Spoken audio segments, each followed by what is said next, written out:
حضور اکرم علیہ الصلوۃ والسلام نے فرمایا کہ عائشہ جسے شب قدر مل جائے تو اسے یہ دعا کرنی چاہیے، اللہم انک عفو تحب العفو فاعف عنی.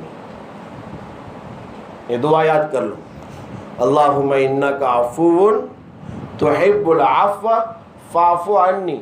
اور میں تو کہتا ہوں اس کا ترجمہ سن لو، اگر آپ کو عربی یاد نہیں ہوتا ہے تو ترجمہ سن لو اور یہ ترجمہ اللہ سے مانگو. اے اللہ تو عفو درگزر کرنے والا ہے، معاف کرنے والا ہے، اور معافی کو تو پسند کرتا ہے، اللہ مجھے معاف کر دے. یہ 3 ٹکڑے بولنے. اے اللہ تو معاف کرنے والا ہے، معافی کو پسند کرتا ہے، اے اللہ مجھے معاف کر دے. ہر رات رمضان کی ہر رات میں یہ دعا کرو. اور ابھی آخری عشرہ آئے گا، اس میں تو ہر رات میں یہ دعا کر کے ہی سو. کریں گے بھائی؟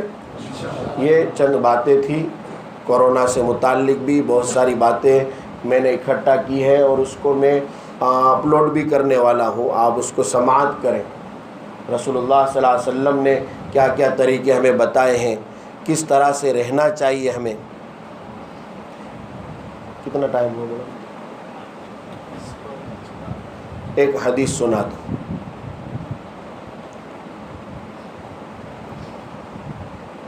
ایک مرتبہ رسول اللہ صلی اللہ علیہ وسلم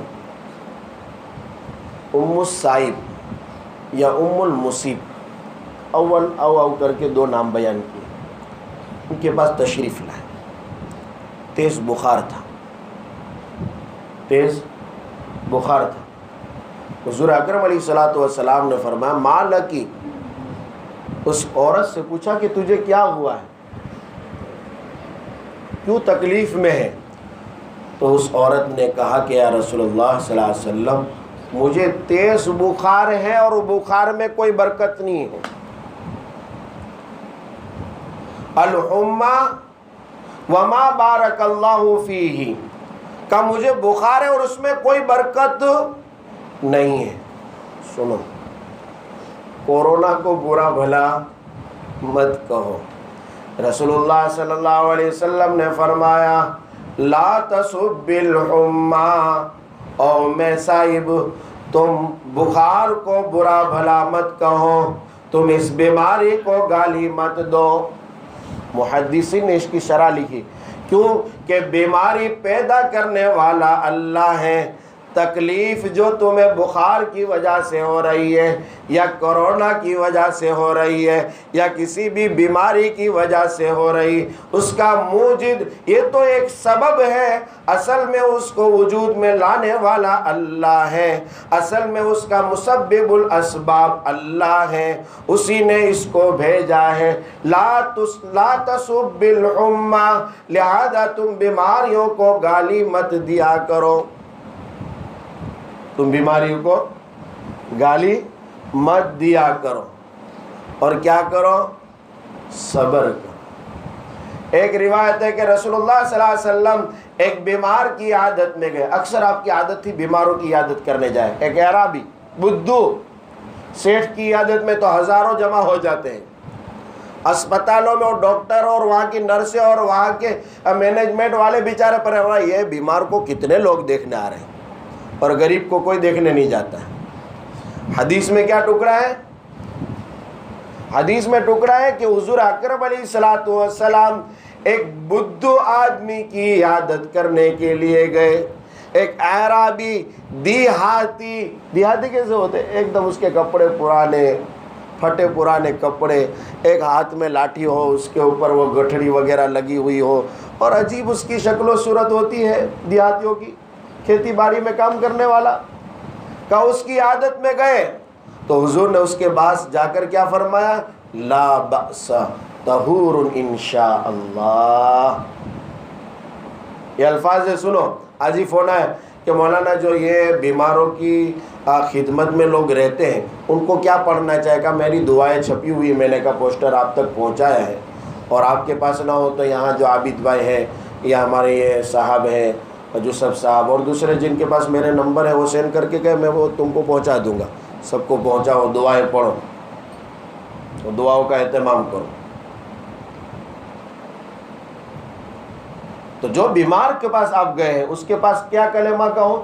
اگر آپ کو پورا یاد نہ رہے تو اپنے جو ہے تسلی کے الفاظ یہ کہو کہ گھبراؤ مت، کوئی حرج نہیں ہے، ان قریب تمہیں راحت مل جائے گی۔ طہور انشاءاللہ، اللہ کے رسول علیہ الصلوۃ والسلام نے یہ لفظ کہا کہ طہور پاکیزگی ہے۔ کہا کیا پاکیزگی؟ تو محدثین نے بیان کیا مطہرۃ من ذنوبک، یہ بیماری تیرے گناہوں کو صاف کرنے کے لیے آئی،